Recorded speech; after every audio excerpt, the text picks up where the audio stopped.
환상으로 네모 반듯한 거대한 성전을 보았고, 그 성전에 하나님의 영광이 다시 돌아와서 그 하나님의 임재가 충만한 것을 보았습니다.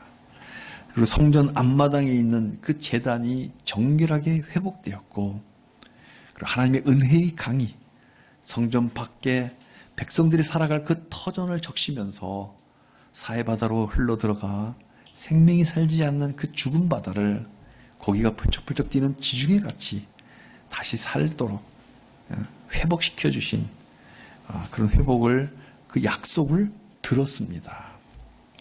우리 인생의 들판에 은혜의 강이 적셔지고, 우리 인생의 바다에 하나님 은혜의 강물이 들어와, 그럼 우리의 불결이 정결하게 되고, 우리의 부족함이 풍부해지고, 우리의 절망은 희망이 되고, 마른 뼈가 군대가 되는 기적의 사람이 될 수 있습니다. 우리 모두 그렇게 하나님 은혜의 강이 우리 모두에게 넘치길 바랍니다. 여기까지 환상을 계속 보아왔습니다. 본문은 계속 이어집니다. 하나님의 환상은 계속 이어지고 있어요. 이렇게 에스겔이 성문 밖에 2km까지 따라갔다가 이제 다시 또 강변에 나와서 이렇게 보고 있는데, 그 은혜의 강이 대지를 적시며 흘러가고 있는, 그리고 목적지가 죽은 바다를 살리러 가고 있다는 것을, 그 음성을 들으면서 그 강을 보고 있을 때 하나님의 음성이 또다시 들려왔습니다. 이 땅은, 은혜의 강이 적셔가는 그 땅은 내가 옛적에 너희 조상들에게 주기로 한 땅이니 너희 이스라엘 12지파는 이 땅을 공평하게 나누어 기업을 삼으라. 이런 말씀이 들리는 거예요. 마치 옛적에 모세가 하나님 말씀을 따라서 그 가나안 땅을 12지파에게 분배했듯이, 이제 에스겔이 제2의 모세가 돼서 바벨론 포로에서 돌아올 그 땅에 그 배분하라는, 그렇게 음성을, 하나님이 들은 음성이 바로 오늘 본문입니다. 그래서 오늘 본문을 에스겔의 땅 배분이라는 제목으로 말씀을 선포할 때에 은혜의 시간이 되시기를 바랍니다. 하나님은 에스겔에게 먼저 그 땅 전체에 경계선을 주십니다. 같이 읽진 않았는데 47장 13절부터 그 마지막까지가 국경선을 먼저 쭉 이야기를 해줍니다. 북쪽에서부터 시계방향으로, 북쪽 경계는 이렇고, 동쪽은 이렇고, 서쪽은 이렇고, 남쪽이 이렇고, 서쪽이 제일 쉽죠. 서쪽은 뭐예요? 지중해. 그래서 지형지물이 이렇게 경계선을 이루잖아요. 그래서 바다가 이제 경계선입니다. 이 땅의 그 외곽지대를 보니까 이렇게 지금 이렇게 초록색으로 칠한 것이 바로 에스겔이 환상 가운데 본 영토의 국경선입니다. 근데 이것은 민수기 34장의 빨간 선이 그때 민수기 34장에 나온 국경선입니다. 거의 비슷하죠. 요만큼 조금 더 많아졌습니다. 이제 이 경계 안에서 북쪽에서부터 남쪽으로 12지파를 하나씩 지명하면서 지파별로 토지를 배분합니다. 특이하게도 이렇게 북쪽에서부터 일자로 쫙 되는데, 이렇게 동에서 서로 직선으로 쫙 꺼집니다. 거대한 아메리카 대륙의 그 주를 이렇게 나눌 때 이렇게 직선으로 나와 있는 것처럼 직선으로 쫙 꺼져 있어요. 동에서 서로.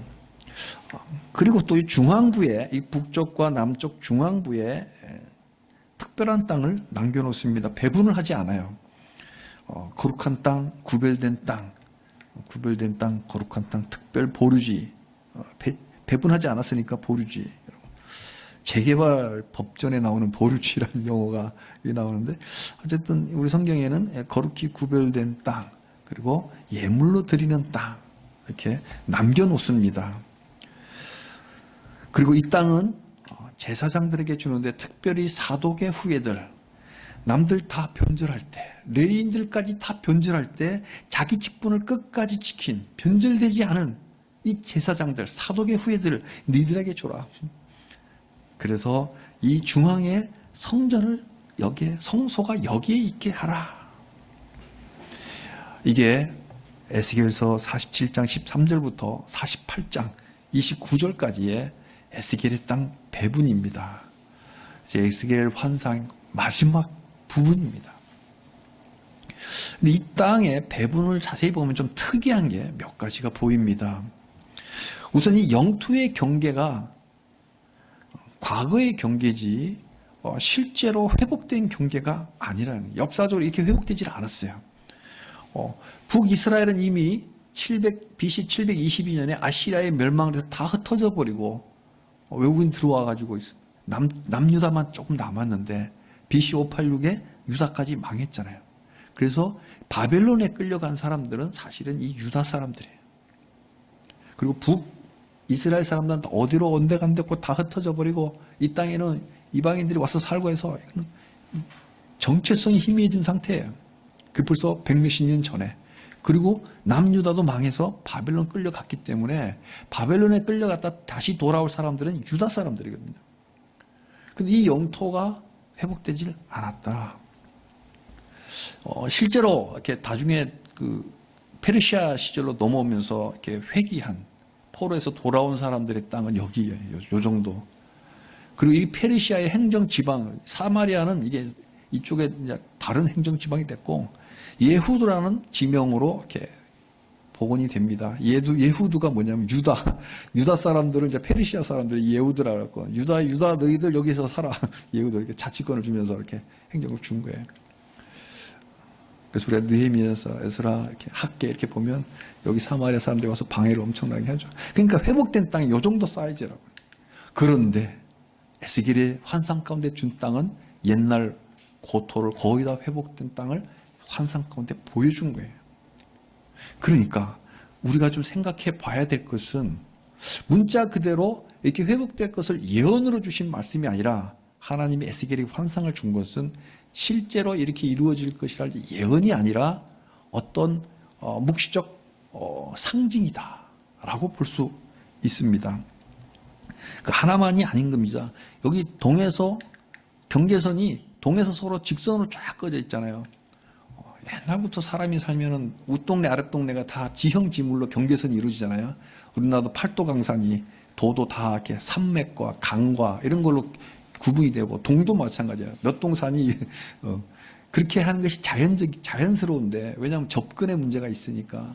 근데 이렇게 이스라엘 지형이 가운데 산맥이 있고 있는데 이렇게 선으로 직선으로 끈 건 이게 들판이라면 가능해요, 그죠? 들판이라면 선 꺼놓고 말뚝 꺼놓고 네 땅 내 땅 하고 이렇게 하면 되는데 그래서 이 광활한 아메리카 대륙의 사막지대는 다 이렇게 지을 수 있잖아요. 아프리카 사막 같은 데 국경선이 직선이잖아요. 그렇지만 여기는 그렇지 않단 말이에요. 그래서 직선을 끈다는 것이 현실적이지 않다. 실효적으로 지배하고 관리할 수가 없다. 그런데 왜 이렇게 하나님의 에스겔에 이 환상을 주면서 땅을 이렇게 배분하라고 말씀하셨을까? 질문이 생기잖아요. 그리고 원래는 이 요단강 바깥에 여기 세 지파가 있었죠. 루벤, 갓, 므낫세 지파 절반이 이 요단강 동쪽에 살았는데 들어와 있어요, 안으로. 루벤, 그죠? 갓, 이렇게. 므낫세 반지파가 강 서쪽으로 다시 돌아와 있다. 그러니까 실제와 다르다. 그리고 여기가 이제 구별된 땅인데 예루살렘, 사해니까 예루살렘을 봤을 때 유다가 어디 있었어요? 베냐민이 북쪽에 있었고 유다가 남쪽에 있었죠. 예루살렘 포함해서 여기가 유다 땅이고 베냐민 땅은 위에였는데 남북이 지금 바뀌었잖아요. 반대로. 그리고 이 순서들도 좀 다 바뀌어요. 좀. 이렇게 에스겔의 땅의 배치가 현실과 다르다. 이건 무엇을 의미할까요? 에스겔이 본 환상 속에 들은 그림과 들었던 그 음성들은 실제로 그렇게 되리라고 예언을 주신, 미리 하나님이 주신 예언의 말씀이 아니라 어떤 상징을 주는, 상징적 메시지를 주는 환상의 메시지입니다. 그래서 이 에스겔이 그 땅 분배 이 환상을 통해서 하나님이 그 당시에 포로들에게 주시고자 하는 말씀, 그리고 또 현대를 사는 우리들에게 주시고자 하는 하나님의 말씀, 하나님의 음성은 무엇일까요? 상징성을 두고 이 말씀에 담겨있는 하나님의 음성, 하나님의 메시지를 함께 나누고자 합니다.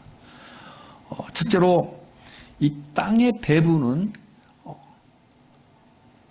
이렇게 직선으로 똑같이 디바이드 된 걸로 봐서 땅을 배분 공평하게 하라. 그 실제 말씀도 그렇게 하셨잖아요. 공평하게 나누어서 기업이 되게 해라. 첫 번째, 땅은 공평하게 나누라. 그리고 내가 준 땅 내가 준 땅이야. 너희가 빼앗지 마라. 이 말씀이 이 안에 들어있습니다.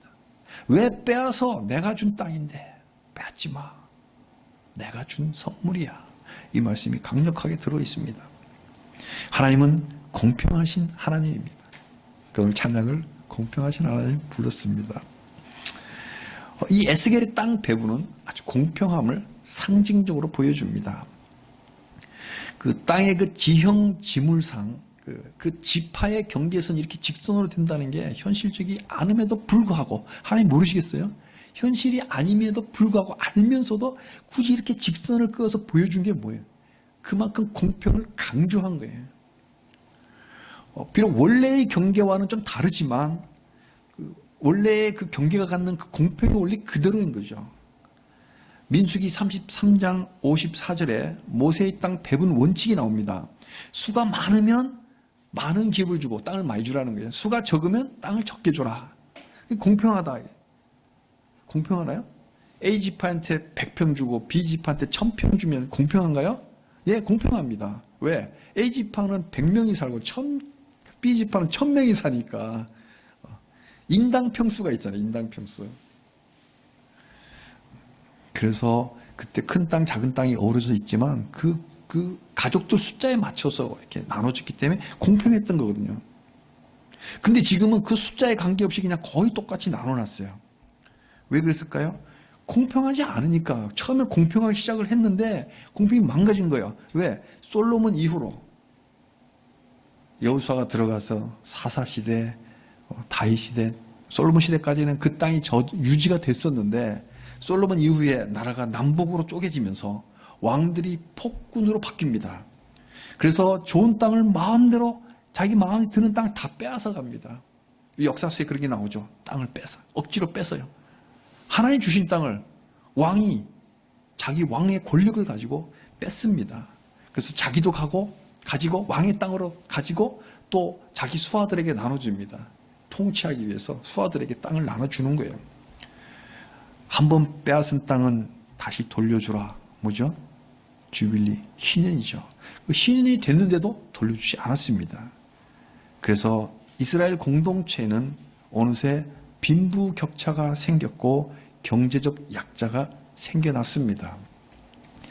모세가 알려준 하나님의 법대로 배분된 대로 유지가 됐으면 이스라엘 공동체 안에 평등하게 공평하게 가난한 자가 없이 같이 자풍요롭게 살았을 건데 솔로몬 이후에 왕들이 타락하면서 공평하지 않았어요. 원래 이런 게 하나님의 꿈이 아니었어요. 하나님이 한 번 주신 땅은 대대로 보존케 하셨습니다. 희년. 누군가가 어쩌다 살다 보면 살림이 궁해질 어떤 사정이 있을 수 있겠잖아요. 그러면 같은 지파 친척들에게 사돈의 8촌에 이렇게 같은 지파 안에서 친척들에게 땅을 잡힙니다. 땅을 잡혀서 빚을 져서 그 빚으로 살아가요. 근데 그 50년이 지나면 그 땅을 다시 돌려주게 합니다. 이상할 것 같아도 현대인들의 계산에 이상할 것 같아도 50년간 땅 사용권을 넘겨줬기 때문에 그 사용권으로 원금을 충분히 갚은 걸로 치는 거예요.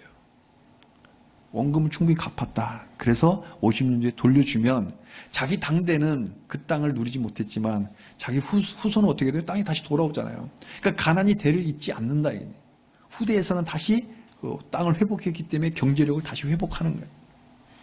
이게 바로 하나님의 경제 정의예요. 근데 왜 이렇게 에스겔은 땅 배분을 이상하게 할까요? 사람들이 땅을 이상하게 사용했기 때문에 하나님이 이상하게 땅 배분을 한 거예요. 강조입니다. 강조. 정치, 경제, 사회적 강자들이 권력을 남용해서 하나님의 토지법을 무시하고 국민의 땅을 강제로 강탈해버리고 사기쳐서 빼앗고 이렇게 저렇게 합법적으로 불법적으로 다 뺏어가니까 한 번 뺏은 땅은 다시 돌려주지 않으니까 이 땅의 공평의 분배가 무너졌습니다. 얼마나 공평하지 않았으면 에스겔의 지도가 지형에 맞지 않는 동서로 일직선을 쫙쫙 그은 이런 이상한 지도를 그래서 보여주셨을까? 하나님 주신 땅이니까 다시 돌려주라는 은유적 명령이 담겨 있습니다. 저는 이 희한한 에스겔의 땅 지도를 보면서 자료를 뒤지니까 이름이 나오더라고요. 이런 희한한 땅을 보면서 땅은 공평하게 분배하라. 그리고 하나님 주신 땅은 누구도 빼앗지 못한다. 돌려줘라. 이런 음성이 들려오는 것만 같습니다. 사랑하는 성도님들, 하나님이 주신 땅이 뭘까요? 이 상징적인 언어라. 하나님 주신 땅은 궁극적으로 천국입니다. 하나님 주신 천국은 누구도 빼앗지 못합니다. 모든 성도에게 공평하게 다 천국을 주십니다. 그리고 궁극적 천국이라면 당장은 뭘까요? 당장 나에게 하나님 땅은 현재를 살아가도록 하나님 나에게 주신 은혜예요.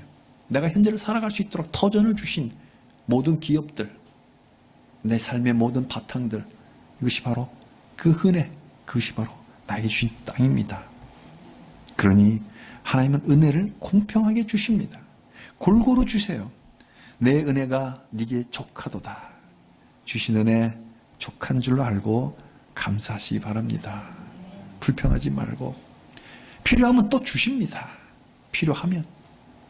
그리고 하나님이 한 번 주신 은혜 누구도 빼앗지 못합니다. 50년이면 돌려주는 희년이 있듯이 때가 되면 반드시 돌려놓으십니다. 만드신 분도 하나님이요 주신 분도 하나님이니까 보존하시는 분도 하나님이 보존하십니다. 성도는 하나님의 사랑을 받은 사람들입니다. 그러니 충분히 존중받을 자격이 있습니다. 내가 잘나서가 아니라 하나님의 사랑을 받은 자이기에 우리는 누구나 존중받을 자격이 있습니다. 우린 그렇게 귀하게 태어났고 하나님의 땅을 상속처럼 받았습니다. 누구도 우리에게 주신 하나님의 땅을 빼앗아갈 수 없습니다. 이 희한한 에스겔의 지도를 보면서 공평하신 하나님, 이 공평한 은혜 받은 우리 성도들, 그래서 우리 교회가 서로 사랑하는 이 교제, 이 코이노니아로 상징이 연결됩니다. 각자 받은 은혜를 서로 나눌 때 더 공평해 주잖아요.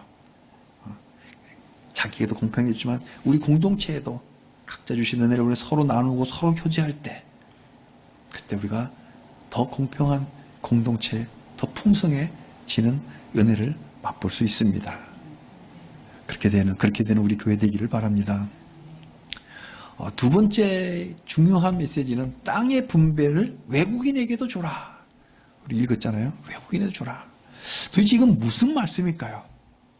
하나님의 은혜에는 혈통적 장벽이란 없다. 누구나 하나님의 은혜를 받을 수 있다. 모세오경을 토라라고 하죠. 토라, 율법, 티칭이라는 번역이 더 정확합니다. 모세오경의 그 가르침, 뭐라고 가르치나요? 나그네를 친절하게 보살펴 주라고 가르쳐 줍니다. 레위기 19장 33절 34절에 이렇게 말씀합니다. 거류민, 외국인이죠. 나그네. 거류민이 너희 땅에 있거든 학대하지 마라. 그리고 자기같이 사랑해라. 내 이웃을 사랑하라. 이제 자기같이 사랑해라. 너희도 애굽 땅에서 거류민이 되었었느니라. 너도 외국인이었잖아. 우리 외국에 여행을 가보면 알잖아요. 유럽 사람들, 미국 사람들 친절해요. 제가 미국을 한번 갔었는데 굉장히 친절하더라고요. 길을 몰라서 찾는데 굉장히 친절하더라고요. 그게 지금 아직도 고마운 마음이 남아있어요. 친절해라. 너도 한때는 외국인이었잖아. 이게 바로 토라의 가르침이에요. 왜? 땅이 없어 경제적으로 약자가 과부와 고아들이에요.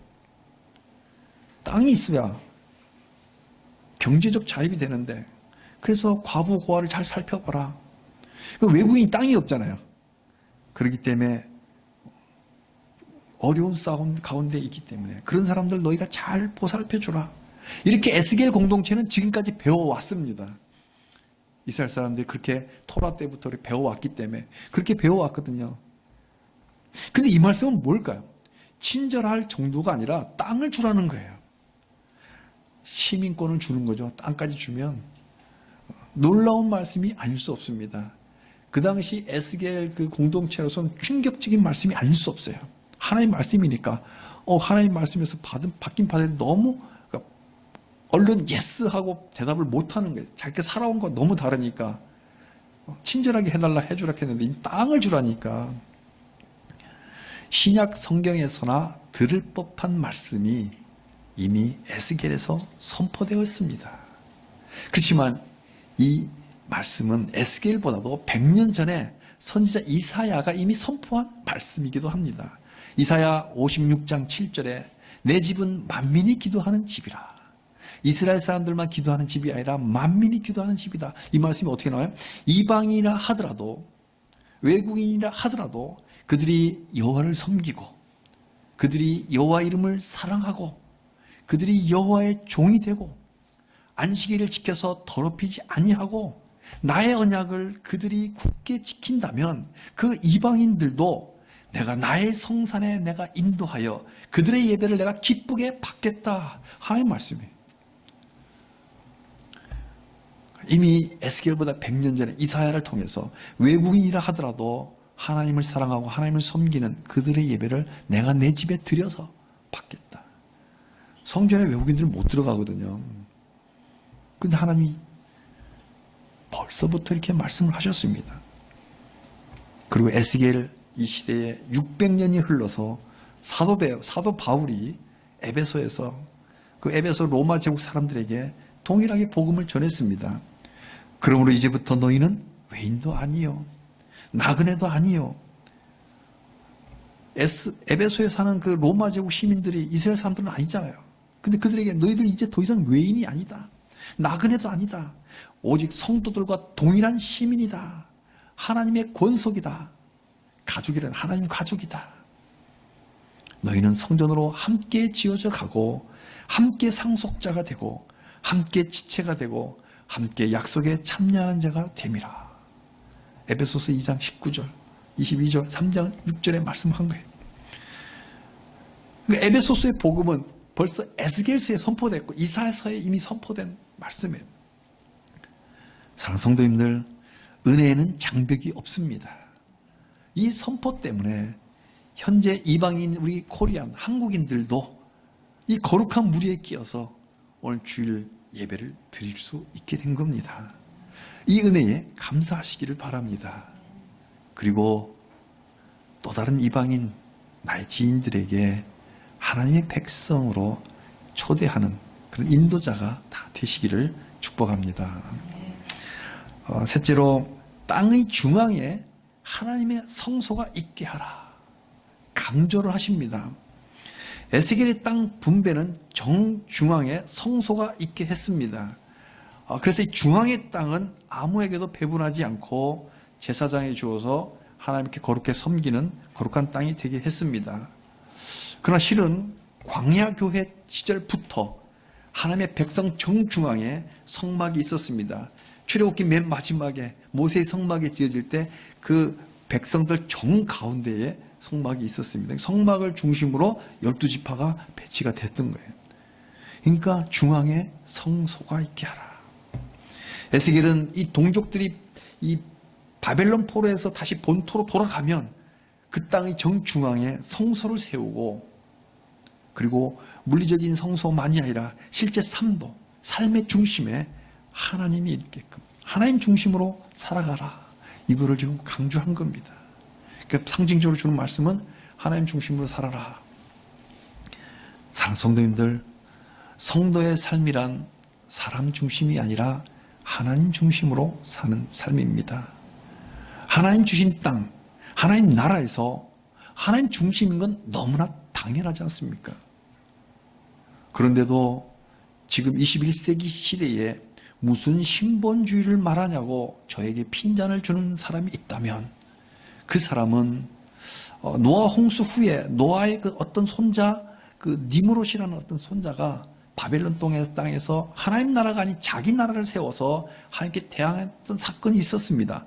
바로 그 니므롯의 나라처럼 자기라는 그 우상에 빠져서 하나님께 대항하는 불쌍한 사람일 뿐입니다. 시편 14편 시인의 기자는 이렇게 노래했습니다. 마음속으로 하나님이 없다 하는 사람은 자기를 속이는 어리석은 사람이다. 하나님이 없다는 사람은 어리석다.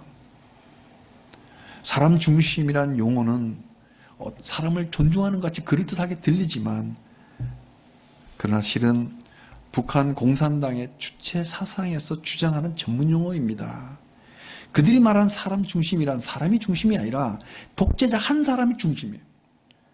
그래서 모든 인민이 독재자 한 사람을 통해서 움직여야 한다는 그 전체주의, 사회주의 독재 사상에 불과한 겁니다. 그 구호, 사람 중심이나 구호에 그게 숨겨져 있어요. 그러니까 속지 말기를 바랍니다. 우리 성도님들은 이 사람 중심이란 용어를 출처도 생각지 않고 무작정 따라 사용하지 않기를 바랍니다. 항상 이단들은 좋은 말로 다 포장을 들어왔어요. 신천지 얼마나 좋아요. 새하늘과 새 땅. 근데 이름을 그렇게 썼어요. 그러니까 우리는 신천지란 말을 안 씁니다. 사람 중심, 사람을 존중하는 좋은 말이죠. 그러나 그런 배경을 갖고 있기 때문에 같이 덩달아서 아무 생각 없이 따라하지 않기를 축복합니다. 사랑하는 성도님들, 지난 한 주간을 살면서 얼마나 하나님 중심으로 살았는지요. 이 말씀 앞에 이 시간 자신을 비춰보시기를 바랍니다.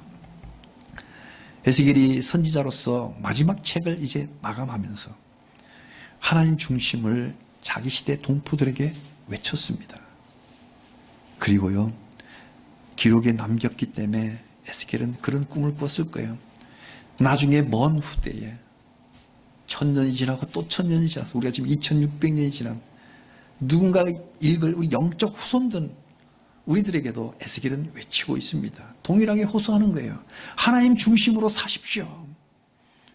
이 말씀을 보면서 에스겔의 음성이 들리는 것 같지 않습니까? 하나님 중심으로 사십시오.